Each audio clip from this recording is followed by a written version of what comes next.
Welcome to Edu Plus. CBSE class 10 social സയൻസിലെ previous year question പേപ്പറാണ് നമ്മൾ ഇന്നിവിടെ അപ്ലോഡ് ചെയ്യുന്നത്. എക്സാം പോയിന്റ് ഓഫ് വ്യൂവിൽ നമ്മൾ ഏതൊരു എക്സാമിനും നിങ്ങളുടെ ലൈഫിൽ നിങ്ങൾ എന്തെല്ലാം എക്സാമിന് പ്രിപ്പയർ ചെയ്യുന്നുണ്ടോ അതിനെല്ലാം മുന്നേ തന്നെ നമ്മൾ കമ്പൽസറി ആയിട്ട് ചെയ്ത് നോക്കിയിരിക്കേണ്ട ഒരു കാര്യമാണ് പ്രീവിയസ് ഇയറിൽ ചോദിച്ചിട്ടുള്ള ക്വസ്റ്റ്യൻ പേപ്പർ അല്ലെങ്കിൽ പ്രീവിയസ് ഇയർ ക്വസ്റ്റ്യൻസ് ഒരു ചാപ്റ്ററിൽ ഏതൊക്കെയായിരുന്നു.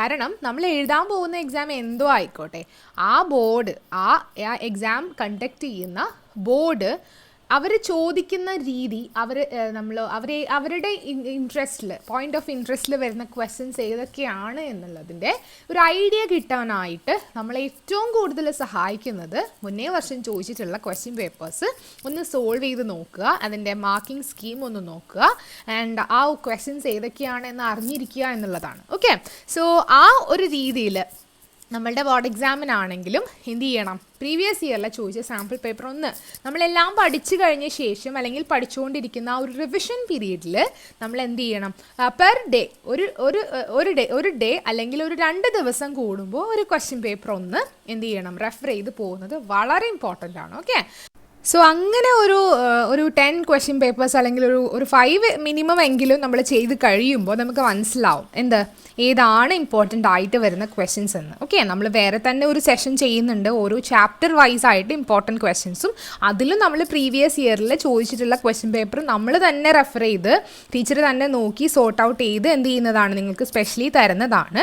ആൻഡ് ഇവിടെ അപ്ലോഡ് ചെയ്യുന്നത് നിങ്ങൾക്ക് ആ ക്വസ്റ്റ്യൻ പേപ്പറിൻ്റെ ഒരു ഫോമാറ്റാണ്. നമ്മൾ ഷഫിൾ ചെയ്തുകൊണ്ട് ഒരു ബോർഡ് എക്സാമിന് അങ്ങനെ ക്വസ്റ്റ്യൻസ് വരുമ്പോൾ നിങ്ങൾക്ക് ഓർത്തെടുക്കാൻ കഴിയുന്നുണ്ടോ പോയിൻറ്റ്സ്, പെട്ടെന്ന് നിങ്ങൾ നോക്കി പോവുക ഒരു ക്വസ്റ്റ്യൻ, അതിന് ഏതൊക്കെ പോയിൻറ്റ്സ് ആണ് ആൻസർ വരുന്നത് എന്ന് എന്ത് ചെയ്യുക, വീഡിയോ പോസ് ചെയ്ത് ഒന്ന് ആലോചിച്ച് നോക്കുക. ഓക്കെ, അതിന് വേണ്ടിയിട്ടൊരു 1 hour കണ്ടെത്താനായിട്ട് എല്ലാ കുട്ടികളും ഒന്ന് ശ്രദ്ധിക്കണം. ഓക്കെ, ആൻഡ് അങ്ങനെ നോക്കുമ്പോൾ നിങ്ങൾക്ക് ആൻസർ മെമ്മറൈസ് ചെയ്യാൻ പറ്റുന്നില്ല, കളക്ട് ചെയ്യാൻ പറ്റുന്നില്ലെങ്കിൽ ആ ക്വസ്റ്റ്യൻസ് മാർക്ക് ചെയ്ത് വെക്കുക, എന്നിട്ട് അതിൻ്റെ ആൻസറുകൾ പഠിച്ചു വെക്കുക, അതിൽ വരുന്ന പോയിൻറ്റ്സ് ഏതൊക്കെയാണ് എന്നുള്ളതും പഠിച്ചു വെക്കുക. ഓക്കെ, സോ ഞാൻ ക്വസ്റ്റ്യൻസ് എക്സ്പ്ലെയിൻ ചെയ്യുകയോ അതിനെക്കുറിച്ച് ഡിസ്കസ് ചെയ്യുകയോ ഒന്നുമില്ല, ജസ്റ്റ് നമ്മൾ ആ ക്വസ്റ്റ്യൻ പേപ്പർ അപ്ലോഡ് ചെയ്യുകയാണ് ആൻഡ് അതിൻ്റെ ആൻസർ ക്യൂ അപ്ലോഡ് ചെയ്യുകയാണ്. അപ്പോൾ നിങ്ങൾ തന്നെ എന്ത് ചെയ്യുക, അതൊന്ന് റെഫർ ചെയ്യുക. ക്ലിയർ ആണല്ലോ?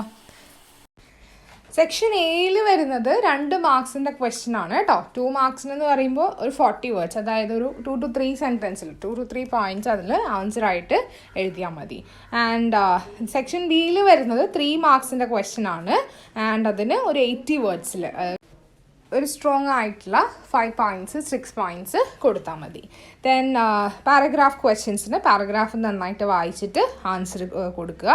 എനിവേ നിങ്ങളുടെ ടെക്സ്റ്റുമായിട്ട് അസോസിയേറ്റ് ചെയ്തിട്ടുള്ള ക്വസ്റ്റ്യൻസ് തന്നെയാണ് പാരഗ്രാഫ് ക്വസ്റ്റ്യൻസ് ആയിട്ട് തരുന്നത്. ആൻഡ് 5 മാർക്സ് ക്വസ്റ്റ്യന് അതാണ് ലോങ് ആൻസർ ക്വസ്റ്റ്യൻസ്, കംപ്ലീറ്റ് പോയിൻറ്റ്സും നമ്മുടെ ടെക്സ്റ്റ് ബുക്കിൽ ആ ഒരു സെക്ഷനിൽ നിന്ന് എന്തൊക്കെ ആ ഒരു ക്വസ്റ്റ്യൻ എത്ര ആൻസേഴ്സ് പറയുന്നുണ്ടോ അതെല്ലാം തന്നെ ആ 5 മാർക്സ് ക്വസ്റ്റ്യനിൽ സ്ട്രോങ് 10 to 12 പോയിൻറ്റ്സ് ആണ് നമ്മൾ അതിൽ എക്സ്പെക്റ്റ് ചെയ്യുന്നത്. ദെൻ മാപ്പ് ക്വസ്റ്റ്യന് നമ്മൾ ലേബിൾ ചെയ്യാനുള്ളത് ലേബിൾ ചെയ്യുക, ഐഡൻറ്റിഫൈ ചെയ്യാനാണെങ്കിൽ അത് ഐഡൻറ്റിഫൈ ചെയ്യുക, ABC അത് കറക്റ്റായിട്ട് തെറ്റിക്കാതെ കൊടുക്കണം. ആൻഡ് മാപ്പിലാണെങ്കിൽ അത് വരുന്ന എക്സാക്ട് പോയിന്റിൽ തന്നെ കൊടുക്കാനായിട്ട് നോക്കുക. ഓക്കെ, അപ്പോൾ ഈ ക്വസ്റ്റ്യൻസ് നോക്കുക. ഞാനിവിടെ സെപ്പറേറ്റ് തന്നെ ക്വസ്റ്റ്യൻ ആൻസർ എന്നുള്ള രീതിയിൽ പോയിൻറ്റ്സ് കൊടുത്തിട്ടുണ്ട്. അറിയാത്തവർ ആൻസർ വായിച്ച് മനസ്സിലാക്കി പഠിക്കുക. ഡൗട്ട് ഈ സാമ്പിൾ പേപ്പറുമായിട്ട് അസോസിയേറ്റ് ചെയ്തിട്ടുള്ള എന്തെങ്കിലും ഡൗട്ട്സ് ഉണ്ടെങ്കിൽ താഴെ കമൻറ്റ് ചെയ്യുക. ഓക്കെ.